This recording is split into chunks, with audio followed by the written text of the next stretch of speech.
at 5:33 p.m. And we'd like to want to thank everybody for being here. I call to order this special meeting of the Mayor and City Council, and the Mayor and City Council acting as the successor agency of the Redevelopment Agency of the City of San Bernardino. I'm going to ask Councilwoman Kimberly Calvin to please lead us in the Pledge of Allegiance tonight. Good evening, everyone. Would you please stand? Ready, begin. I pledge allegiance to the flag of the United States of America and to the republic for which it stands, one nation, under God, indivisible, with liberty and justice for all.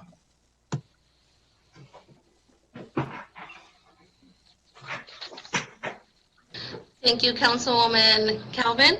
Ms. City Clerk, can you please call the roll? Councilmember Sanchez. Here. Mayor Pro Tem. Here. Councilmember Figueroa. Here.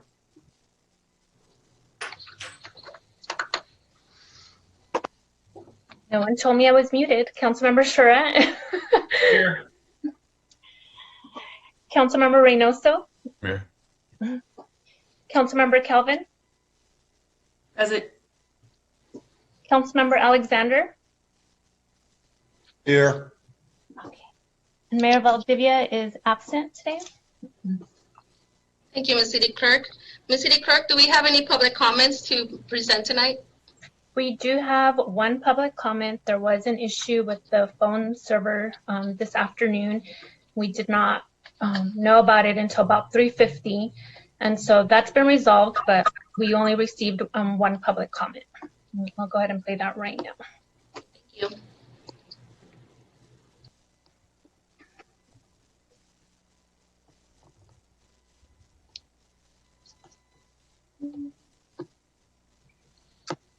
One second.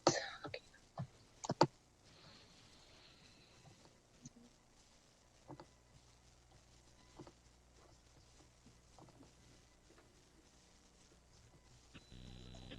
This is a public comment for Treasurer Ortiz for tonight's study session. Council and city staff, I am extremely excited that we're finally going to have a discussion on what to do with City Hall. I think moving out of any building or proceeding with any plan to do anything and not having a strategy on how to get back in has been a downfall, and just more of the same in our city. Council, as we move forward and staff provides recommendations on the 4 different options tonight, I really hope, I know no decision is being made, but I hope that you start to formulate questions that the residents are going to have in response to what you're hearing. And especially when it comes to the potential cost, if there is a cost estimate provided, because unfortunately we have a history of being given very high projections that are inaccurate. We saw this with the mayor and Bill Asaley and the former city administration telling the community that it was going to cost $18 million for a new shelter, and then when we received back the actual quotes, it was $10 million less. And what I don't want to see is, once again, the city come with a $100 million, $200 million price tag, and then the actual projections being less. So I think that consistency, transparency, and accountability in all of the numbers that you're going to be giving is going to be number one for the community to back whatever you guys decide to do. I am on my own fully in favor of a lease to buyback option. I think that's going to be the greatest cost savings. It doesn't seem to make sense to knock down a perfectly good building that we shouldn't have moved out of in the first place with a historic precedence in our city and a chambers right below.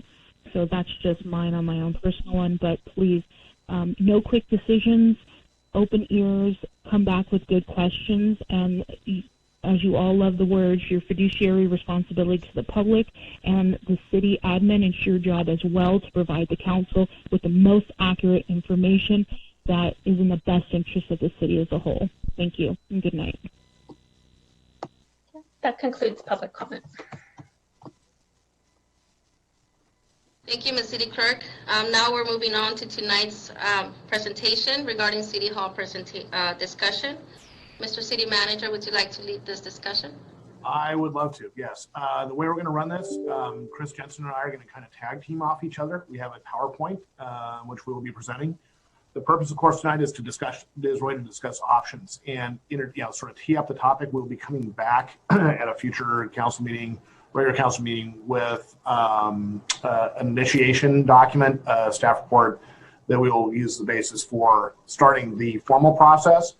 But we thought it would be worthwhile for the council to have the opportunity to have a discussion in advance of that, partly for us to get a sense of which way the council's leaning. But again, there's no decision pending tonight. But we do look forward to a robust discussion, having plenty of questions from the council with respect to what the different options look like, what a potential. We don't know exactly what the cost is going to be. But we certainly want to at least get an idea of which way we ought to be looking. So with that, we're going to provide basically, let's get through 3 different components to this. There's going to be an overview of the City Hall campus, the existing, what the options are, and then what our delivery options are. I mean, what form of contracting methodology we would like to utilize in terms of delivering a City Hall back to the residents of the city of San Bernardino. Okay, we do understand certainly the importance, the physical importance, the symbolic importance of having a City Hall, a point of convening, a place to do business, a place for the citizens of the city of San Bernardino to come forward, the residents to come forward and discuss their concerns, their hopes for the future of the city with the council. It's painful not having a chamber, council chambers, so let's face it. So with that, I'm going to ask Chris Jensen to jump in and just kind of give the overview. But as I said, she and I are going to tag team off each other, and we're both available. We'll both be making parts of the presentation, and of course, we'll be available to answer questions too. And we don't want to be too structured with this. If there are questions that come up in the middle of things, Mayor Pro Tem, it's your prerogative. But we're okay with taking questions in the middle, or we can wait till the end. It's entirely up to the council. So with that, Chris Jensen, if you would please give a quick description of go through the overview, and if we could share the PowerPoint, that'd be great. Great. Thank you, Mr. City Manager. Good evening, Ms. Mayor Pro Tem and council members. Thanks for taking some time with us tonight. Rob kind of stole my intro. So give me just a second here. Just reiterate that, yes, so the purpose tonight, we're really looking for council's input and guidance on the preferred type of project and delivery approach for a project to restore a City Hall home. If you can go to the next slide, Mitch. Thank you. We really plan to just provide a quick overview of the existing City Hall building and really highlight some general replacement options and like Rob said, methods for project delivery. So let's dive in. Next slide. So the existing City Hall building was opened in 1974. As you all know, it was designed by a very famous architect, Mr. Cesar Pelli. And he has built buildings all over the world, known for tall buildings in his architecture. The building itself obviously serves as part of a centralized City Hall campus here for us. It's approximately 105 square feet. It includes offices, a basement area that was used by facilities, and as Rob mentioned, council chambers, something that we're missing now. The City Hall facility used to house all city departments, including even the Water Customer Service Department. In 2017, the decision was made to vacate the building due to structural deficiencies that were identified, and ultimately the departments that were in that facility were split up and relocated to the Vanner Tower, and then after one kind of intermittent move over to the 201 East Street building where I'm sitting today. Next slide. So before we jump into the options for projects, we thought it was important to let you know that there are a number of considerations to keep in mind as we're talking about the options. First, we will obviously need to evaluate our true space needs for the present and future. Over the years and through the bankruptcy, the number of employees has greatly reduced. I think the city had 1,200 at one point, and as we look at it now, we may be about half of that. And it's a little, a bit of a challenge right now because we still are fairly low staffed. And even through the pandemic, the demand for services has continued to increase. So there's really an element here of us having to think about our needs presently, but then also in the future as the economy picks up and San Bernardino really starts booming. We also need to take a look, obviously, at how we're going to finance a project. So funding sources need to be identified for any project that we opt to move forward with. We also know that this is a complex project. So we will need some outside help from consultants. We'll need some funding to support that, some construction management, and then depending on the type of project delivery method, that may be something that gets folded in there. We, as Rob mentioned, we have a historic building on our hands, and the historic significance of the existing facility is something that has come up multiple times in the past when we've talked about the City Hall building replacement. There's also been comments shared by council and discussions about the significance of maintaining the City Hall presence in the downtown. So that's another thing that as we look at some of these options, we want to keep in mind. And then also the cost avoidance by consolidating into one facility. So currently with the lease amount that we're paying at Vanner and the utilities and costs to operate 201, as well as the empty City Hall building, which still has electricity and still runs the water fountains and still runs the lights in the parking lot, all of those costs would obviously go away, but then also, be replaced in any new facility that we might find ourselves building and occupying. So things to keep in mind. Next slide, please. So this is really just council to give you all a good understanding of when we talk about the City Hall campus, what we're talking about. So the buildings that are listed on the left side of the screen, which is the 201 Northeast Street building, the City Hall building, the parking structure, the convention center, and the Court Street Square. Those are the 5 locations that make up the City Hall campus. So that excludes the hotel that's kind of on the left side there of the red line in the center picture. Obviously, Vanner is not part of our City Hall campus per se that the city owns. And then we also just kind of gave you a breakdown of what departments right now are housed where, so that you have an understanding if you haven't been lucky enough to visit all of us in our spots, who's where. One thing I do want to bring to your attention is that the City Hall building does currently serve IT. It's our server area. And so part of the utilities that we have going over there is keeping that cool. I know there's also radio equipment, things that are tied there. And there is also a lot of storage occurring in that facility from all of the moves that we've had. So next slide. So really in a general sense, and we don't have any dollars tonight. We really wanted to get a general understanding of the approach and the preference of the council for what type of project you wanted us to put staff resources into. The first option would obviously be to retrofit the existing City Hall facility. We'll also talk about what it looks like, what our options would be to build a new facility.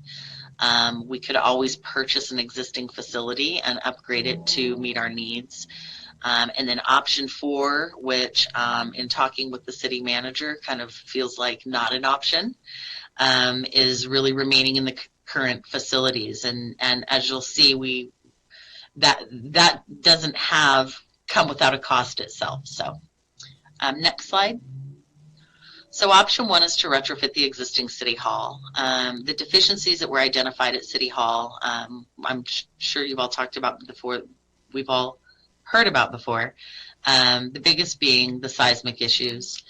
Because the building has been vacant and because of the age of the equipment in the building, there are deficiencies throughout the plumbing, mechanical, electrical, communications, everything. And then obviously because of the age of the building, we have some ADA compliance we would need to address. So if we were to look at retrofitting the existing city hall, we would really want to take the time to determine what the most effective seismic retrofit option would be. I know that there have been a couple over the years, and we don't know what the other options necessarily are at this point. Rob, did you want to? Well, I was just going to add, one of the things that's going to be very, very important, the third bullet on the left-hand side, work to retain the architectural style of the building. I think we're obligated to ensure that the building continues to have the same architectural impact that the current building has, going back to its opening in 1974.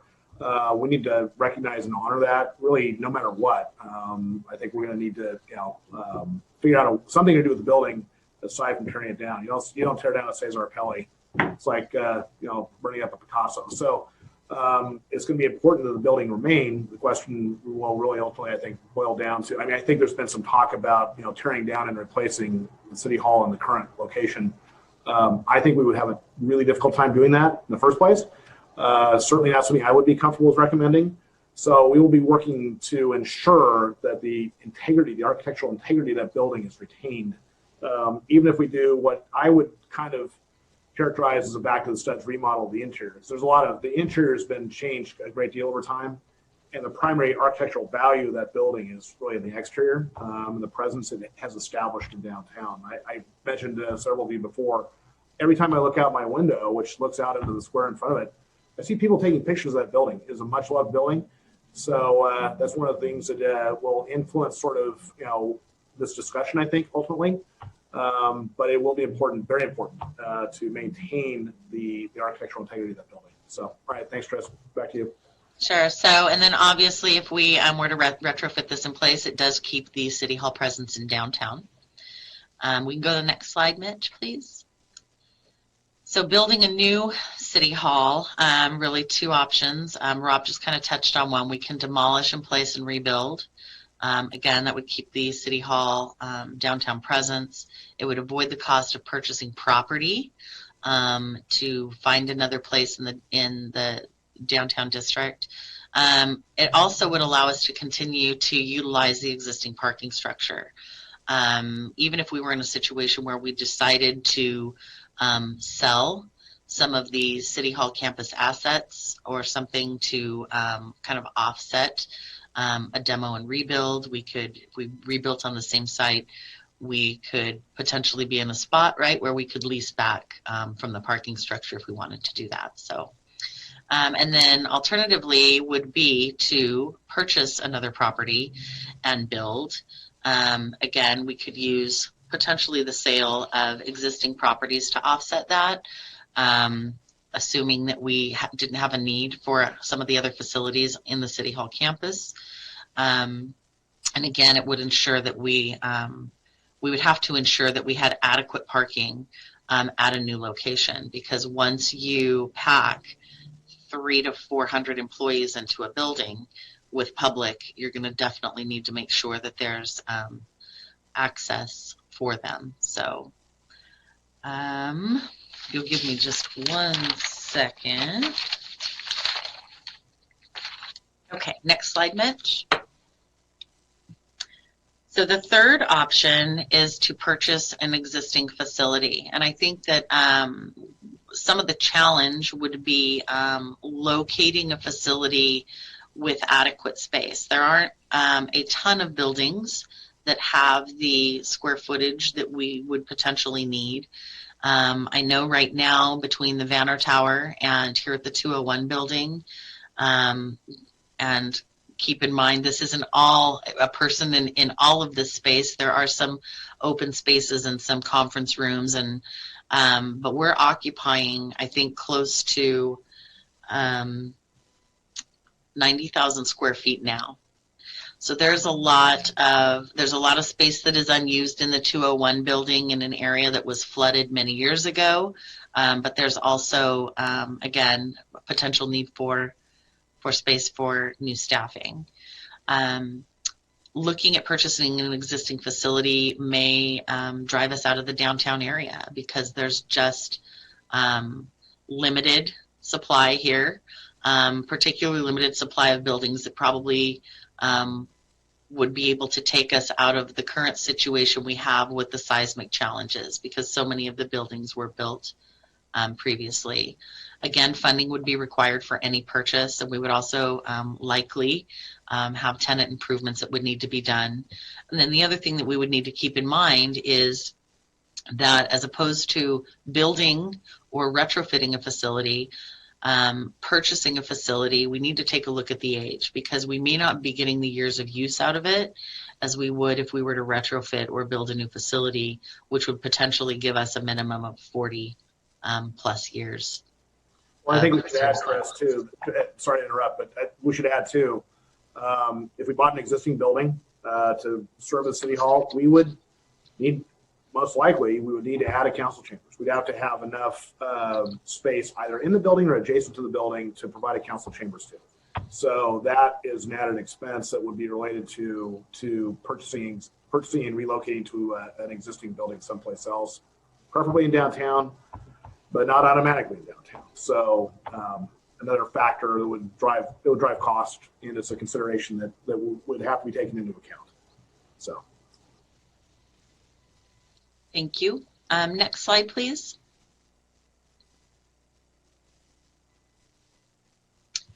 So option 4, like I mentioned earlier, remaining in the current facilities that we're in would obviously continue the costs that are related to the lease space at the Vanner Tower.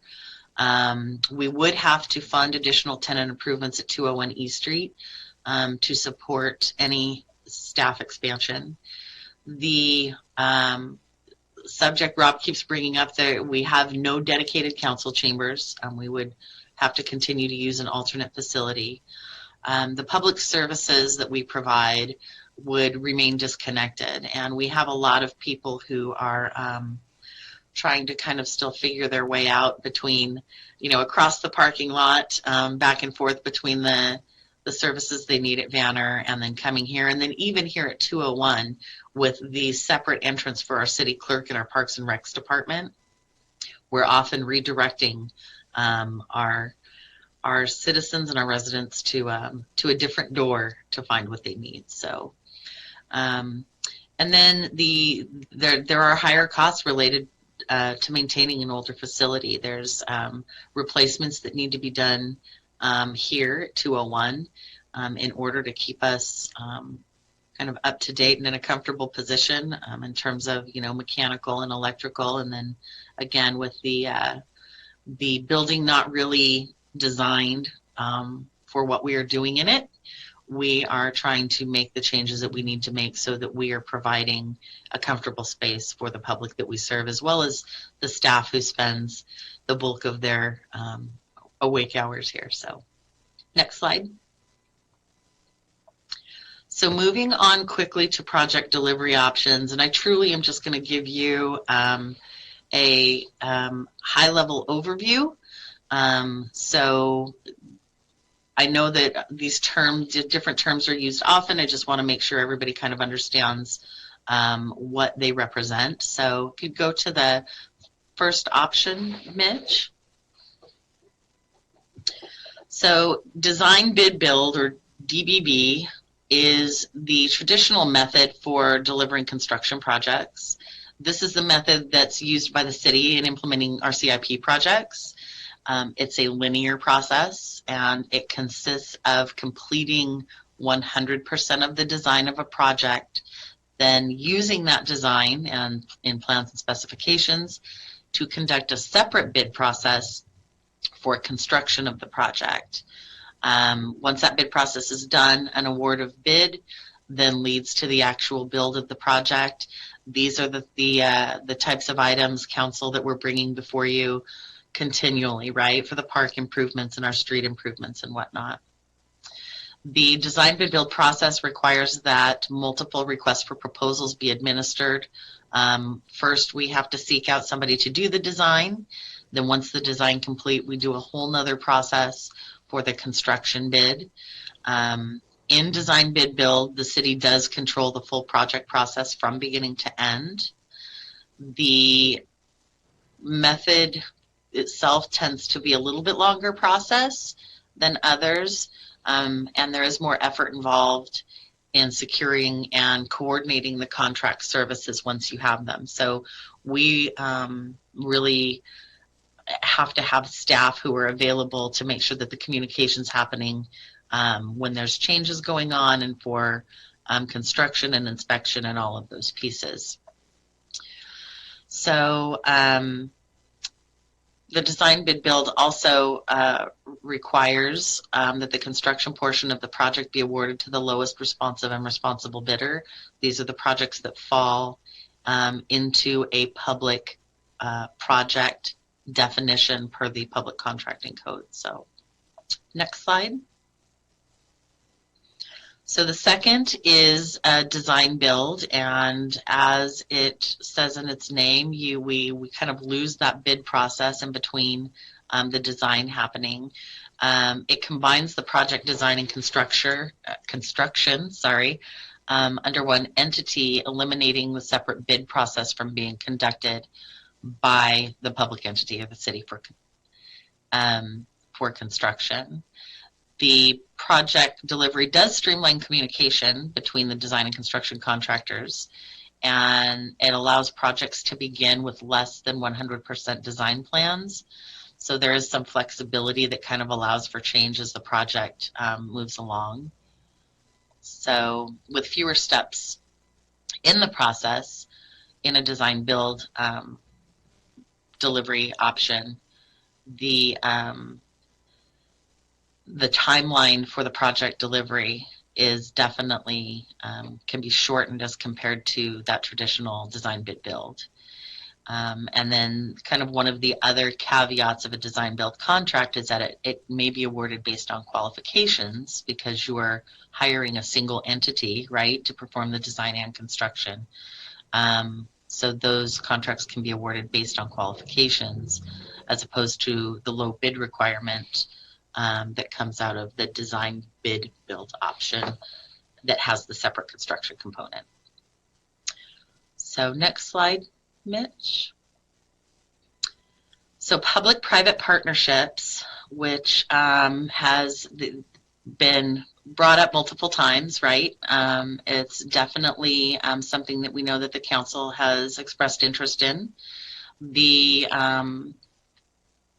The option basically has a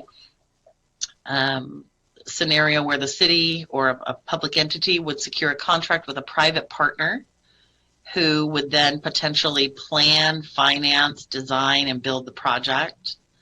In this case, the private partner really takes on the responsibility of hiring and paying and supervising the work of the project contractor. Depending on the needs of the public agency in delivering a project, a P3 contract can be structured multiple ways. And the flow chart below and some of the bullets listed on the side, are examples of services that are provided or can be provided through a public-private partnership. So they may do the planning, they may do the financing, obviously designing and building, and at the end of the day, in many cases, private partners will operate and maintain the facility or infrastructure that they have built for a predetermined period of time, and in doing so, they obviously collect money to cover those costs, and then oftentimes at the end of the agreement period, and they're normally fairly long term, the infrastructure or the building is then turned back over to the city or the public entity. There are 15 different ways that these services might be comboed up. There's a BOT, which is a build, operate, transfer. There's design, finance, build, operate, maintain, transfer.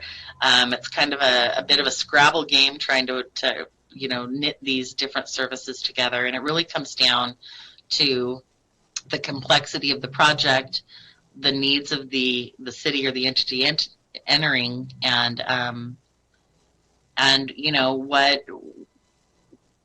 what the city or public entity wants to do with that facility well into the future.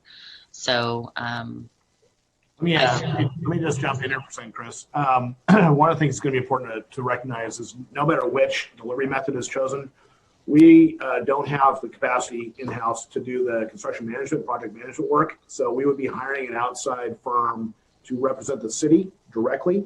They will be working for us to ensure that the city gets what we are contracting for. They would be our partner for and representing us directly. So no matter which, and that's gonna be important no matter which alternative for delivering the project we were to select. The design bid build is the slowest, and because time is money, especially now, and we're seeing significant cost escalation in construction. So time is money. It'll be important, I think, to take that into consideration as we're making a decision as to which route we should go. I personally have had really good experience with, I've had better experience with public-private partnerships than with design build, but both are very workable. And design bid build is the traditional method. It's legal. It's been something that's been, it's deeply embedded in the way California's done business for a very long time.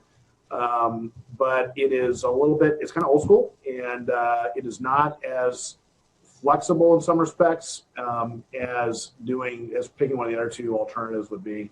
And certainly, I mean, in our case, Chris mentioned there's a lot of different ways for a P3 project to work. But certainly in our case, I don't see us not owning the building at the end of the day. So it would be a situation where, it's similar to schools do a lot of leaseback type things. This would kind of be similar. The way it works is we lease the building to the private entity, who then, does the work on the building and then returns it back to us through a lease. It's essentially a sublease. And they maintain the building over the life of the financing, 25 or 30 years, for example. It's very typical. But that takes a lot of the uncertainty out of the future too. One of the concerns we would have is going forward is we want to make sure that if we're going to put a bunch of money, let's say, as an example, if we were to decide to pursue a reconstruction of the existing city hall, we want to make sure that it's maintained for as long as possible. One of the things that happens in government, there's no reflection on the current council. But over time, sometimes, when the economy turns down, if there's a downturn, it's kind of easy to just say, well, we're going to save some money by not maintaining our facilities. And part of the reason the city hall is in the condition it's in, a lot of the problems in that building are the systems, because the systems were not maintained. Seismic conditions, one thing. The design criteria for areas that are seismically active, like San Bernardino is one thing. That's an entirely different thing, though, to have systems like the heating, ventilation, and air conditioning system, HVAC, fail because they weren't maintained at the level they should have been. And I would intend to build into the P3 process that we have ensure that over the course of the financing, certainly, that all capital maintenance on the building may be done by that private sector partner, be built into the lease, so that we kind of don't really have that option, because you don't want to have to go through this process again. The next generation or the generation after that of leadership in the city shouldn't be faced with this possibility again. So one of the things we will certainly take into consideration, but again, ultimately it's the council's decision, and so we look forward to having a discussion with you. So I think with that, Mayor Pro Tem, we're ready for questions, discussion, however you choose to handle this. We'll start with the questions from my colleagues. Councilmember Reynoso, I saw your hand up. Thank you, Mayor Pro Tem. And thank you for the presentation. I just, let's get right into it. Do we have are you comfortable, both of you, giving us dollar signs for each one of these options?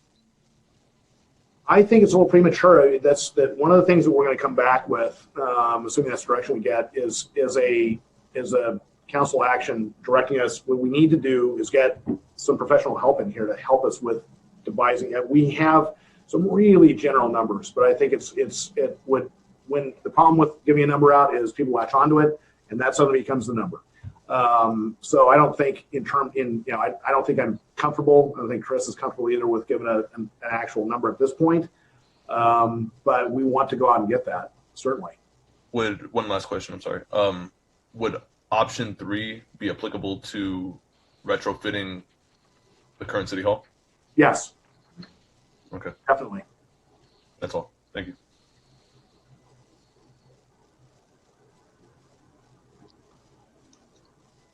Mayor Pro Tem, you're muted. I saw Councilwoman Calvin go first, and then I'll get Charette after her. Thank you. Thank you, Mayor Pro Tem, and thank you for the presentation as well. I wanted to know, have any of you reviewed the seismic performance assessment that was completed in 2016? Yes. And so that does have a dollar amount on that. It's an older number. It is. It's five years old. Yeah. So, and that mostly applies to the seismic condition of the building.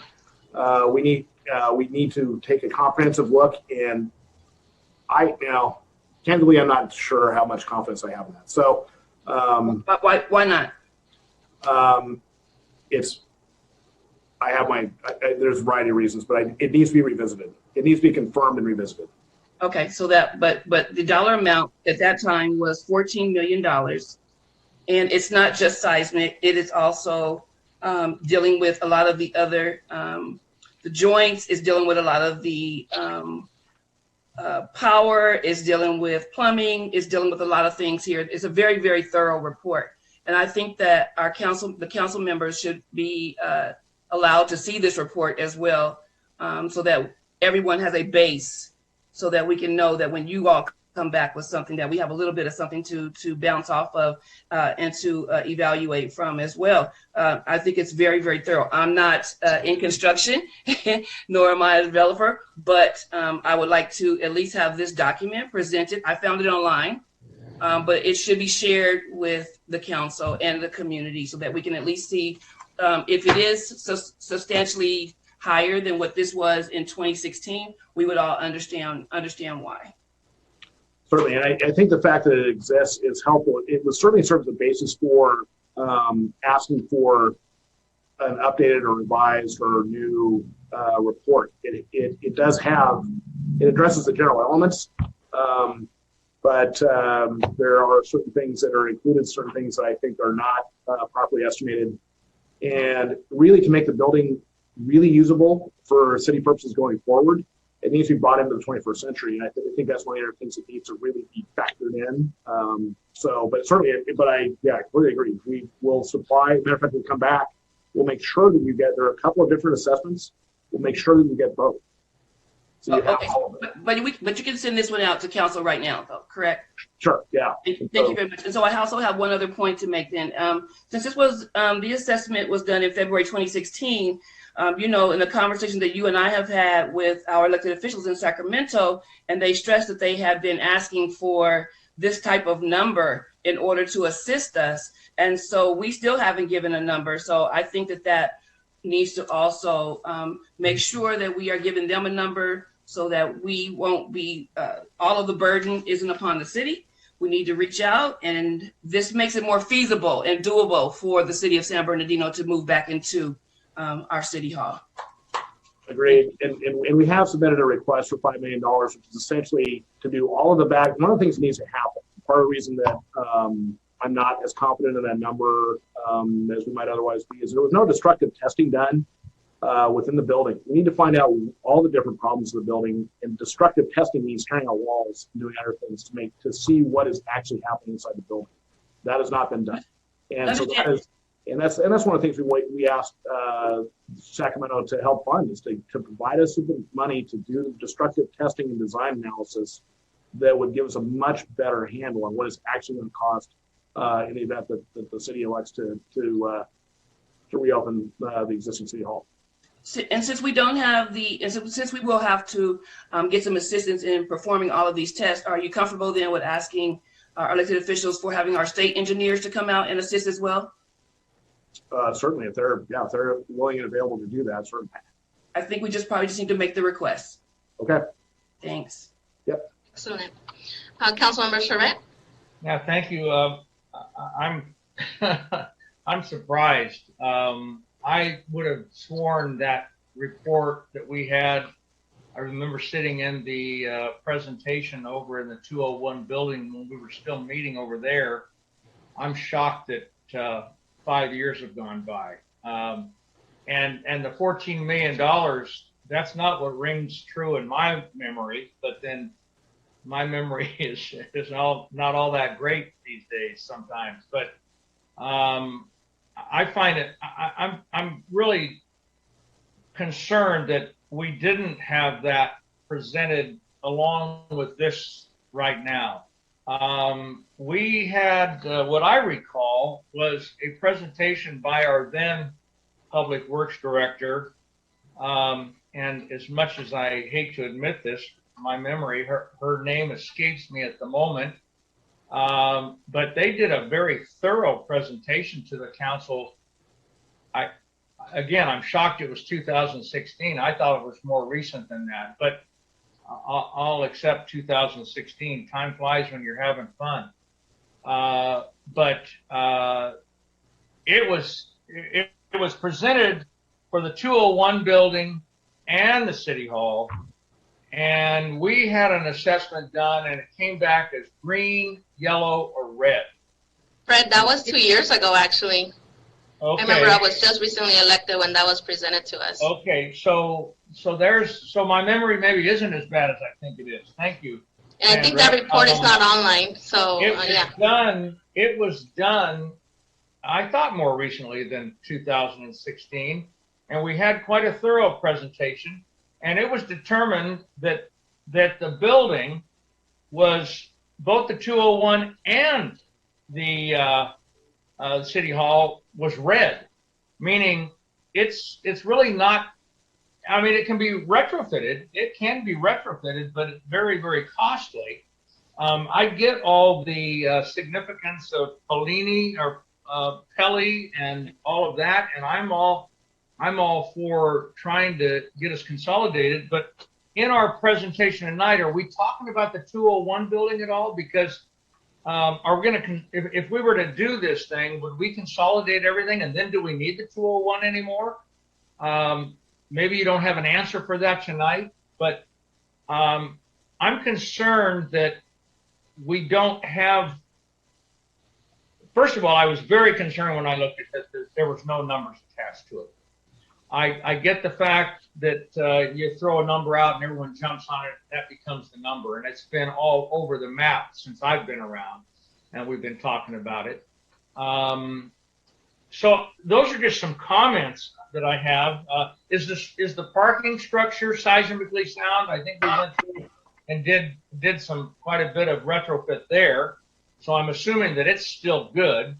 Of course, the listed in your campus, the convention center is absolutely, it's a tear down from what I can have determined or believed. It's a real problem. And I'd like someone to comment on the red, green, and yellow presentation that we were given, as Sandra says, a couple of years ago on both the 201. I think we did it, Sandra helped me. I think we did it on particularly those two buildings, but I think we did it on some other buildings as well. And we were just trying to determine at that time if they were even safe to be in, seismically speaking. And we spent a lot of money, and that's what San Bernardino's been pretty well known for over the last 30 years, is paying consultants to do studies and then put them on the shelf and they collect dust.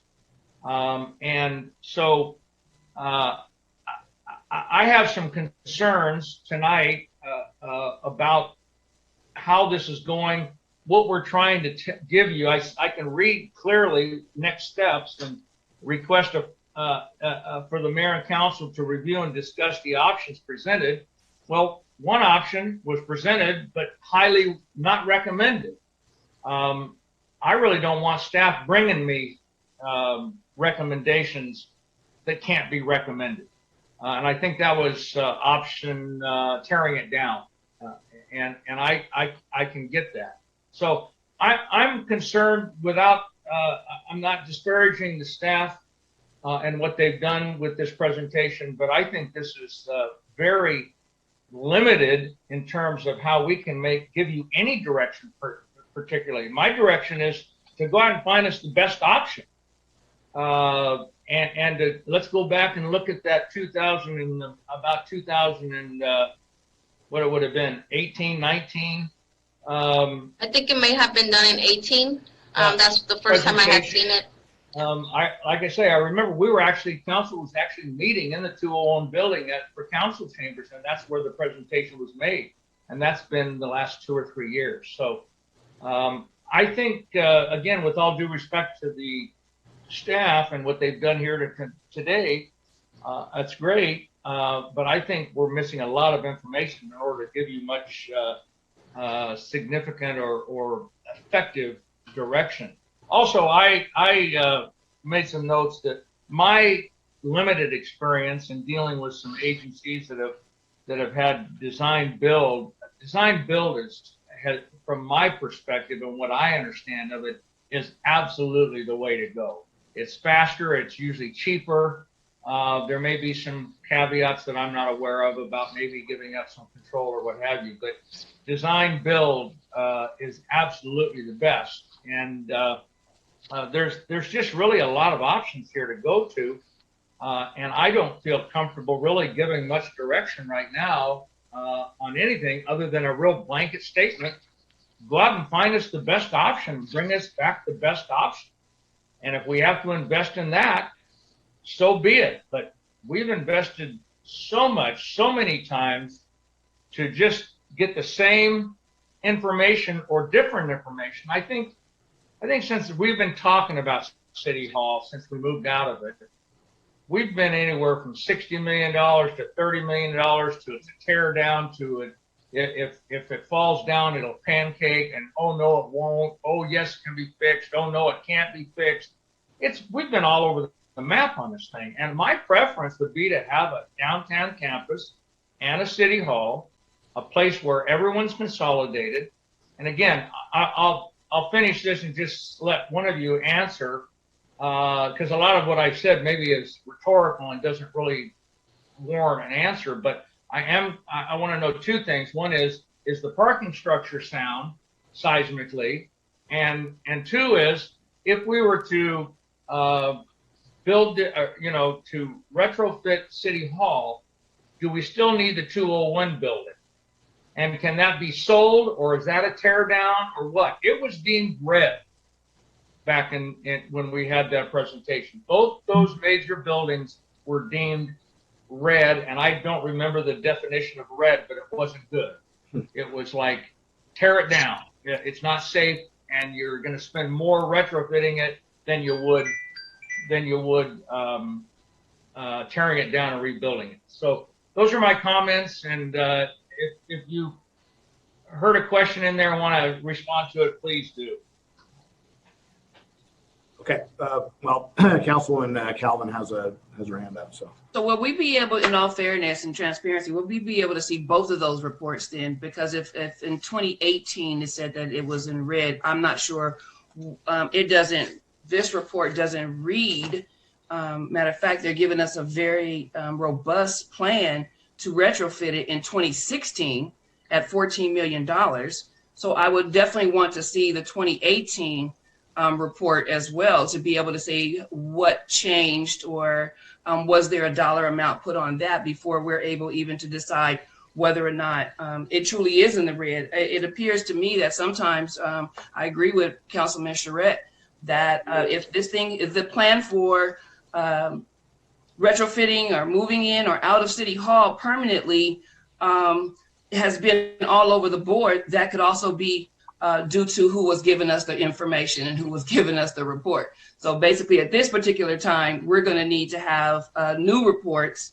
And I would definitely want to start right here with the two that we've already had, the two last seismic reports, and then going forward with a new one, because I'm sure then in 2 years, with the building settling or doing whatever it's doing with no one being present inside of it, that we're going to need a new one, and we start there. And I'd like to add on to Ms. Councilwoman Calvin.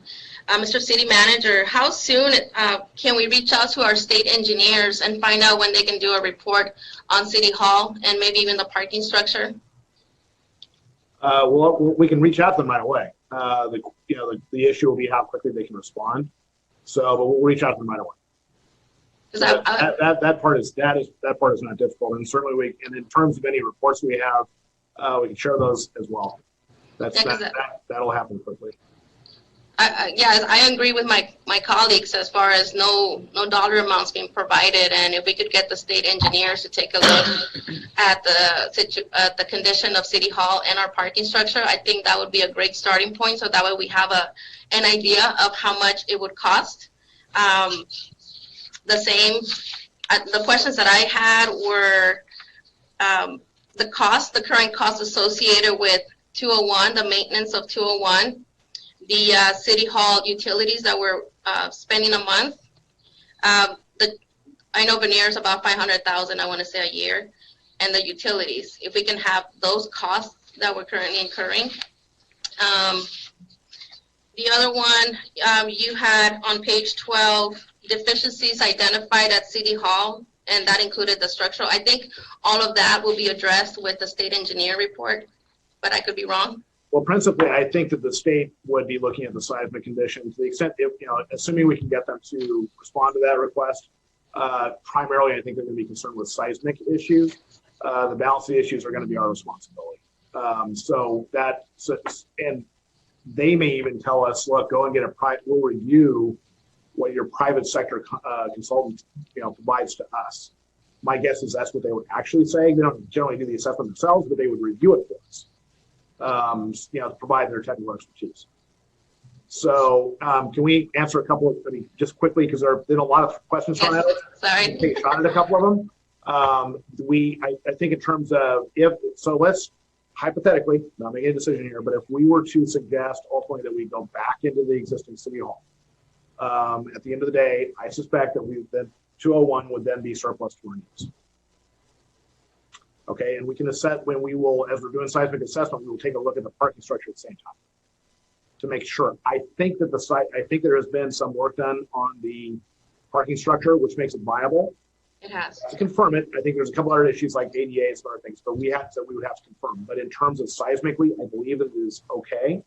But we'll assess that at the same time. But certainly, I think in terms of space and space needs, the existing City Hall building is big enough to accommodate what our downtown needs would be. Okay. Any other comments from my colleagues? I'm sorry to interrupt, but that is part of the reason we want to do a space.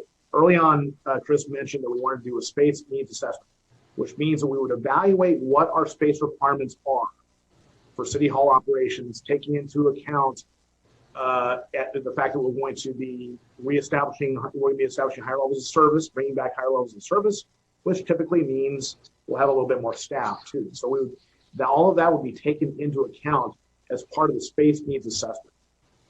Okay, yeah, the notes that I had here though for the space is that prior to bankruptcy, prior to leaving that building, we had 1,200 employees for the city, and everybody was under the same building. And right now we're at half. That's the estimate we were provided.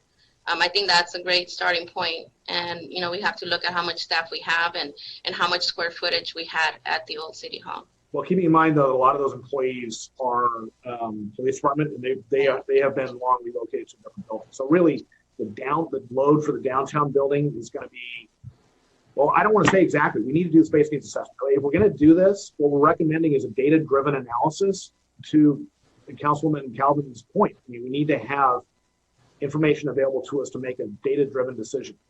Partly, although I think there's also something to be said for the emotion playing a part in this. And I mean, it's okay to say we like the existing City Hall building and we would like to move back into it, that's okay. There's value to that, I think, actually. Now personally, I mean, if I was going to make a personal decision on it, personal recommendation, that's what I would recommend. But the data really needs to ultimately make the decision for us, I think, or at least play a very big role in it. So, but there's a lot of factors to weigh in.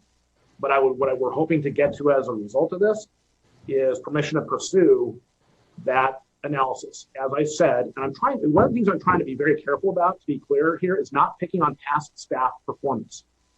I said what I said. I am not comfortable with what has happened to date. I'm not going to go any further than that, but just to be clear. That's what I'm saying, that bringing in somebody from the outside to just look at the city hall themselves, an independent person from the state would be great. Councilmember Charette. Yeah, thank you again. The 1,200 number of employees, and after bankruptcy and all that, remember we have the PD counts for employees in the city, and I don't know what that number is, but they're in a separate building, so they're not impacted by office space or space in City Hall, or we wouldn't be impacted by PD. And I'm assuming the 1,200 number or 1,300 number or 1,600 number, whatever it was way back then, included PD, fire, and trash. Trash is gone. PD is gone. PD is in a separate building and always will be, I believe. It makes sense. And then fire, which was also in separate locations, but they were part of that number. So I would only suggest that we look at certainly be data driven, but that we look at the future for expansion. And now that's the Fred Charette saying expansion of government is that's a real oxymoron, isn't it? That's a real problem. But no, seriously, we don't want to base our space availability too tight. We want to be able to have room for a little growth and for a little expansion as needed, effectively and efficiently. And so it's important that we do this really right. It almost as if we were building the thing like we did back in whatever year that was, 1970, whatever year, 74. Yeah. So we built it, we planned it, we had space issues, and we want to be doing that again here. So we don't want to be tight. We don't want to be penny wise and pound foolish. Let's build something that's going to be a real testament to our community and to the city of San Bernardino, but let's do it effectively. And those are my comments. And I promise I won't have any more. We can't. We're not going to be able to. Because I was told that I probably should stop. Oh well, not by staff. I will ask. I mean, Chris Jensen, I think, has an idea. Has some figures for us with respect to how much space we're occupying currently. Chris, is that right? Do we have a general idea of how much space we're occupying presently? So in terms of the Vanner Tower and the 201 building? Yes. Vanner, if you recall, we just expanded, right, HR into the 8th floor. So the total over there right now is 22,100 square feet. And then Alex and his team put together some numbers for the 201 building here. And we've got the total city occupied here is about somewhere between 74 and 75,000 square feet here in 201. Again, like I mentioned earlier, there are some spaces that includes all of the space that the city is in. We've got Big Five who leases some square footage below us. That's not included in that number. And then we've got some areas here in the 201 building that are used. They're kind of bigger areas that are used. And some of you are probably familiar with it, the area that Clyde uses to develop the videos and the things like that. So that space is also included in that number. So it's not ideally demised. I mean, meaning it's not ideally chopped up into various uses. I've been through the building. I mean, there's a lot of spaces that are not being used. Actually, my count towards that occupied space, but it's just it's basically empty or being used as storage. Correct. And so we have like the boardroom, the 201 building that Councilmember Charette was, I think, referring to having council meetings in. I mean, that space is included in that.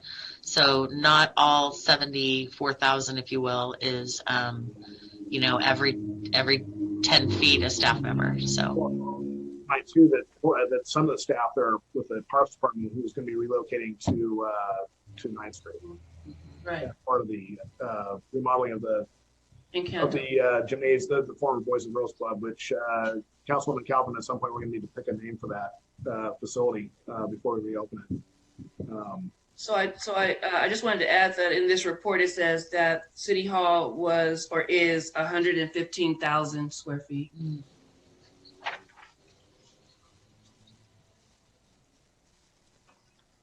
Okay.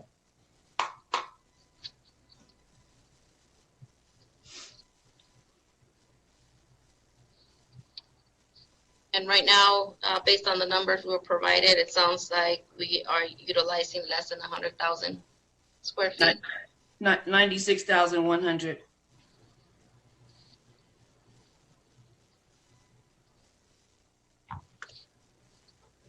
And mind you, that square footage does not include a council chamber, right? So when we're talking about the square footage of the other facility versus what we've got now, so. But the City Hall doesn't, that 105,000 square feet doesn't include the chambers?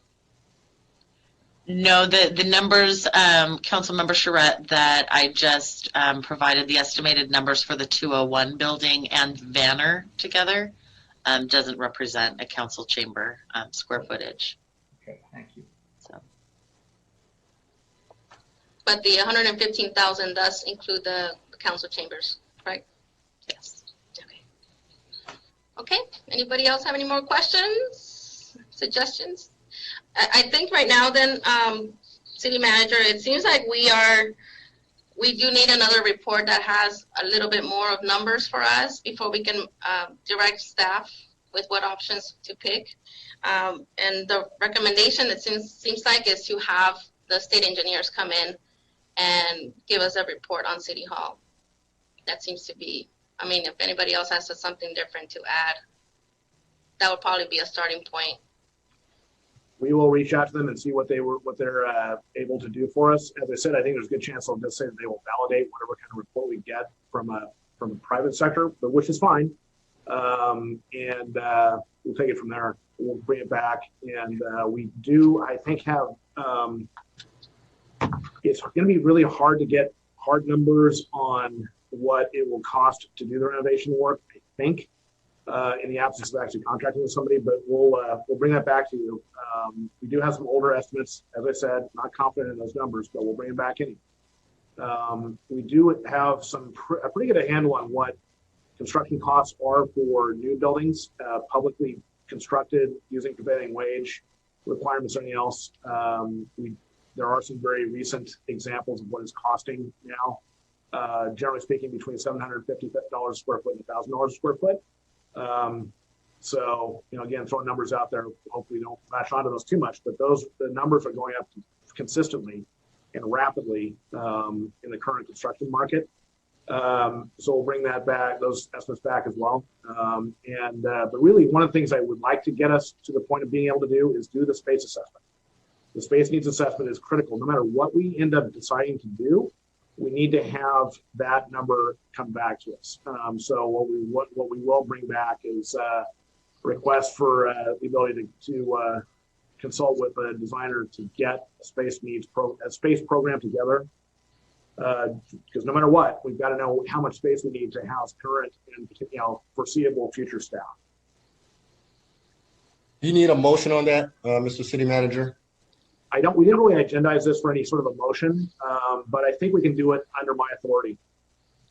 And no formal action was on the agenda for tonight. We can pursue that though. It's gonna, we can do a request for proposal and see what it comes back with, comes back at, and we will bring that back to the council. So yes, we can do that. So we can initiate it now, just based on our conversation. And the request for proposal, is that to get estimates of how much they will charge us to retrofit, or? No, that would be we need to do space needs. We need to figure out how much space we need to house current and future staff. That is correct. No matter what direction we go, even if we decide to stay with current facilities, we're going to need to know, because we're crammed into 201, and we're really crammed into Banner. And so we need to know how much space we actually need to provide service to residents of the city of San Bernardino. So I don't think that exercise has ever been completed. To the best of my knowledge, it has not been. So that would be something we would pursue right away. Councilwoman Calvin, and then Charette. How much do space assessments generally cost, Mr. City Manager? It depends on the level of detail. We'll be bringing that. If it exceeds my authority is $50,000, and exceeds that, we'll be bringing it back to you. I'm sorry, could you repeat that? You kind of were jumbled. I'm sorry. My authority is $50,000. If it exceeds that, we'll bring it back to you. Otherwise, we'll pursue it right away. It needs to be done. Really needs to be done by a professional space planner, architect. So have you ever done these before? So have you ever had to send out an RFP, contract to someone before to do these? Yes. Generally, how much do they cost? It depends on the level of detail, but it should be able to be done for $50,000 or less. Okay, thank you. Councilmember Charette? Yeah, my really last and final question is about the number of employees we currently have. Does that include, or the number that we used to throw around is 1,200? Did that include police, fire, trash, and everybody? And where are we today, including police? We're at about 600. That includes the PD. Yes. Okay, thank you. And they're not utilizing our facilities here. They're Right. on their own. Right. So we're actually talking to about maybe 400, 500 employees No. Free. without PD. Right, about free. And that designing, but there are a lot of those employees who are at remote facilities. Like Chris has people at the corporate yard and other places. So it's less. And that's one of the other things we need to get a handle on. Who needs to sit in City Hall? That's really going to be important. That's why the space needs assessment is so important. Okay, Mr. City Manager, you got some direction from council? Do you need more from us? I don't think so. I mean, I think we have a general path forward. We did, tonight was, again, it was just an introductory. It was to have this discussion. It was to have an introductory, to introduce the topic. Now that we may be hopefully in a position where we can afford to do something. When I came in September, we were looking at $10 million reduction in revenue and additional cuts. So now, but since that has not actually borne out, now is the time to start looking at what we can do. That's the reason we brought this forward. And so if it was premature, we apologize in terms of the information that we're providing, but we did want to make sure that we had an opportunity to discuss this with you before we took a whole bunch of action, including stuff that would cost money. We need to ensure that you are aware of where we're at today, where we can get hopefully, and really just as sort of take your temperature in terms of next steps. It's clear what you want. You want to have more data. You want us to do the space planning and provide you with past studies, which you can hopefully apply a grain of salt when you're reviewing them. But certainly, those are all reasonable requests, and that's what we will bring back to you as quickly as we can. So depending on what the state engineers can offer to us, we may need to possibly even look into having somebody do an assessment on City Hall in detail, right? To compare it with the old reports. To at least, I think one of the things that would be important is to at least review the old reports and see there's different components to a report. These are very complicated reports, very complex data analysis and other sorts of things. So to see how valid the existing reports are. They may not be completely correct, but they may have enough of a basis to provide an analysis for them to at least analyze were the assumptions in the structural analysis correct. That's not the same as validating the construction cost estimates, but were the assumptions that were made as that structural analysis was performed, were they correct? So we can at least validate that effort. So if nobody else has any more comments, I'd like to go ahead and adjourn the meeting. The next joint regular meeting, Councilmember Alexander. I'm sorry. You know, I do a birthday every time we meet, so I have to do another birthday. My granddaughter, Sydney Sanders, is having her 15th birthday today. So happy birthday, Sid. Papa Grant says happy birthday. Cindy. That's it. You know, I do a birthday every one. So amen. Thank you. Thank you, Mayor Pro Tem. Happy birthday, Cindy. Okay, so with that said, we're going to adjourn our meeting. The next joint regular meeting of the Mayor and City Council and the Mayor of City Council acting as the successor agency to the Redevelopment Agency will be held on Wednesday, April 7th, 2021 via teleconference. Closed session will begin at 5:30 p.m. and open session will begin at 7 p.m. Thank you all for joining us tonight. Night, San Bernardino. Thank you.